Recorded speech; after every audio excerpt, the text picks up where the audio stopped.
All right. Hello, everybody. We're back with another episode of JAG University. Today we have RPR, Ivanna Agundo from Ander & Co. Ivanna, welcome. Thank you. This is such a treat. I get to watch all the segments and now I'm on the other side. So exactly. You get to finally visit our office. What do you think? I love it. I want to work out at the gym. Do you guys accept memberships? Can I apply? RPR has free gym access, actually. Perfect. So I'll be here every day. I'm also going to be eating the M&Ms in the cereal. So you have a limited M&M access, honestly. Oh, I have a number? Yeah, we'll be rationing how many of each color. You know, we have to be careful. Oh, everyone wants the red. Yeah, those are the ones I'm going to be limiting for you, but you'll be fine. You'll get plenty of M&Ms, plenty of gym access.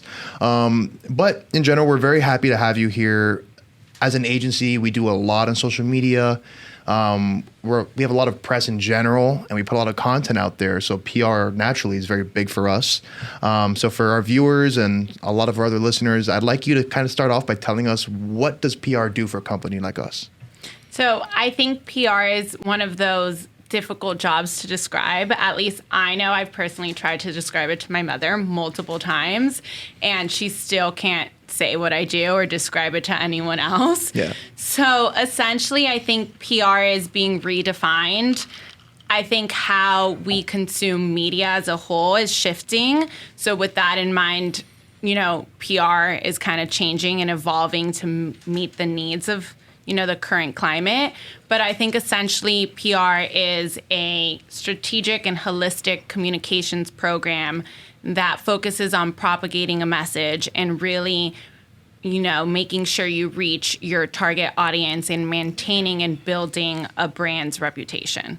Okay, that makes a lot of sense. So it sounds like it's not only kind of helping a company figure out what that vision of what they want to do is and who they want to reach, but then actually helping them implement it in the most strategically efficient way to where they can actually do so. And then I assume other things like keeping out of trouble and having a good image. Yes, we always want to make sure our clients aren't, you know, being frowned upon in the media. There's definitely, I think, a huge aspect of it is reputation management and proactively putting out messages and being prepared in case there is a crisis. I know, for example, Peloton recently had its whole issue with Sex in the City, and part of it is being able to quickly pivot and adapt and have a seamless action plan in place if a situation were to present itself that you need to put out a message and statement to the media that redefines your brand or really reinforces the ethos and the key messages of it. So I think a large part of it is also crisis communication and proactively having that strategy in place if you were to need it. Yeah, so I mean, right off the bat, it's obvious how multifaceted this whole thing is. And it's interesting, too, because you have the kind of the technical side, the strategic side, developing these plans, but then it's almost like you have to manage these personalities as well when you have a company like, you know, like for us, for example, where we like to be personable and show people who we are. But there's also, you can only do so much of that at the same time while maintaining, you know, that professional image and staying true to that brand. Yeah. Is that one of the tougher parts of your job, just kind of managing the personalities, letting people shine, but also kind of keeping them within what's appropriate? I would say that's probably a difficult part because, as you said, you want it to be authentic and organic, and you want to let that personality shine or the brand shine. And I know for us, we always say JAG is forward thinking and out of the box, and you basically revolutionize the insurance industry. So with that in mind, you also want to kind of make sure that we highlight you as people and showcase, you know, what makes JAG JAG and highlight the different parts of the company aside from just the insurance aspect of it, and really showcase each of the leaders' personalities and present them as entrepreneurs and how they got to where they are.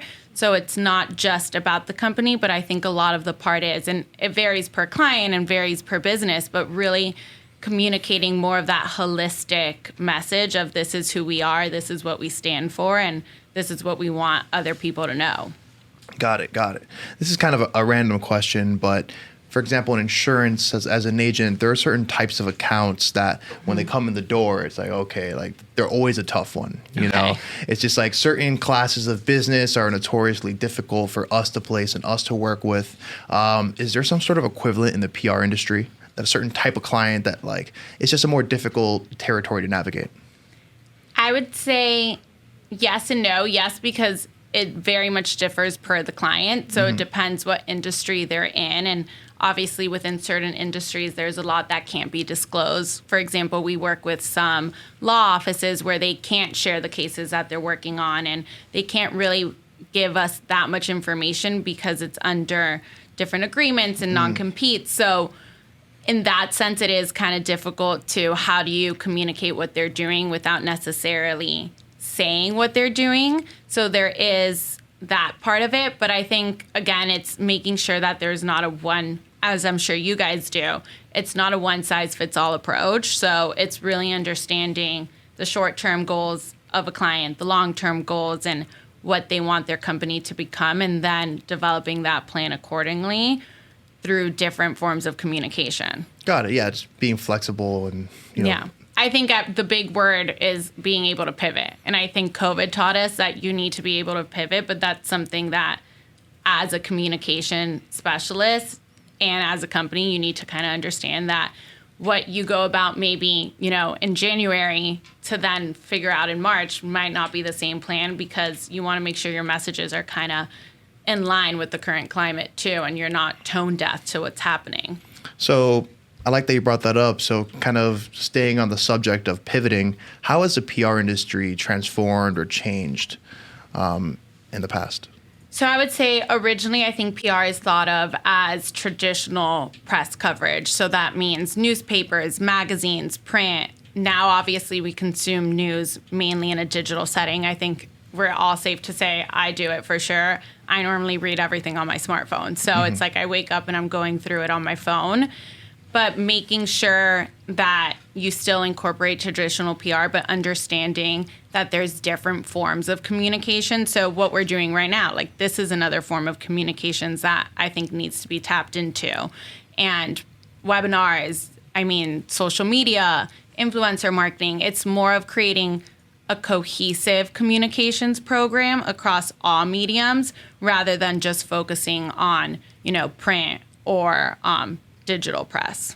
Got it. Yeah, that makes a lot of sense. And then I'm sure too, the way that trends can pick up on social media like wildfire, or things can, blow up very quickly, or the possibility of, just a lot of attention getting focused on something you wouldn't really want it to out of nowhere. It makes the field almost, you have to be a little bit more careful how you navigate it. Yeah. And I think, as you said, there's different things that kind of happen, and depending on the brand's focus or their expertise, it's then determining, do you want to have a voice in that? Do you want to be a part of this conversation that's happening, on a national or global level? And if you do, it's what do you want to say and how do you get it across too? Yeah.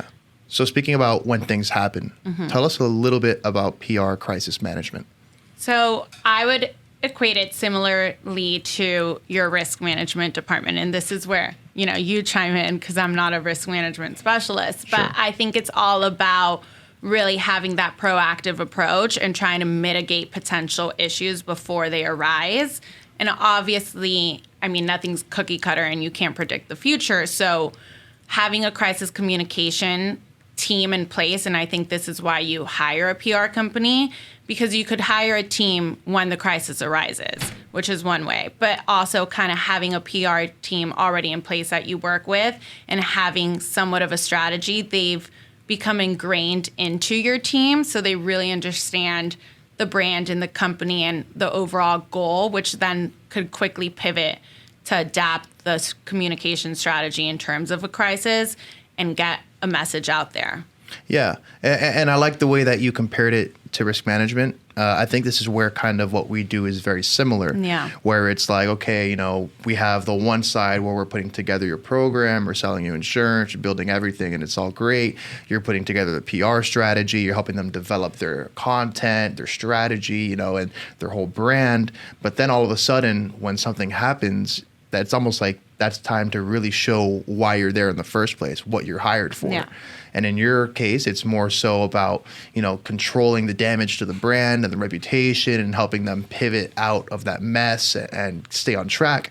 And for us, it's almost like putting our money where our mouth is and showing that, hey, what our risk management program we put in place for you, the policies we have in place for you, they're actually going to cover you in the event that you need them.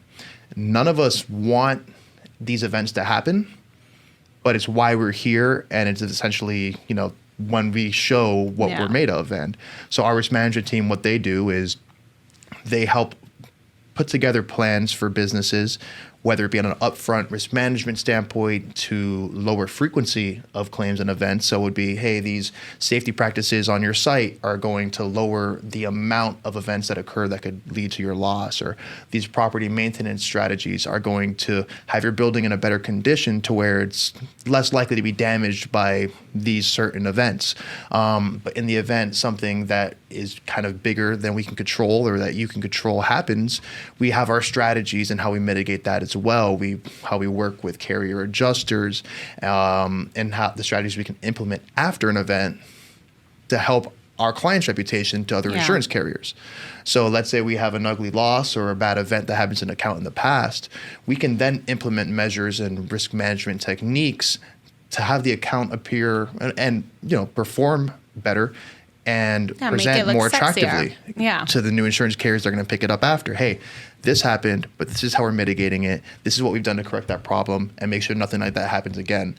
And it really sounds like if something on a PR standpoint, crisis happens like that, that's probably similar to what your solution is. Yeah, it's similar of having, this is our plan if something were to arise, and then you pivot accordingly based on the situation. And I think it's not even just preparing for like a major blowout, because as you said, ideally no one wants a major blowout, of course. But it's a little day-to-day behind it too, where it's more, I think, the reputation and the issue management of it, where it's now, I think we all know that you take something and because everything is so digital, it like blows up. So if you were to get a comment on social media, or if a reporter were to ask you a question, it's kind of having, the preparation to be able to address those difficult topics or those difficult questions, and knowing what to do when something occurs to make sure you continue to have, clear communication and you maintain this level of transparency too with prospective clients or your current audience, and let them know that, this is what we stand for. Awesome. Yeah, that sounds great. And I honestly learned a lot in this segment myself. I never really thought of PR as something that is really similar to what I do and that we do as an agency, but I saw a lot of parallels there. So I thought that was pretty cool. We definitely have more content on the way, but thank you, Ivanna, for joining me today. Thank you for having me. This is great. All right, everybody, and tune in for the next episode. You won't want to miss it. Thanks.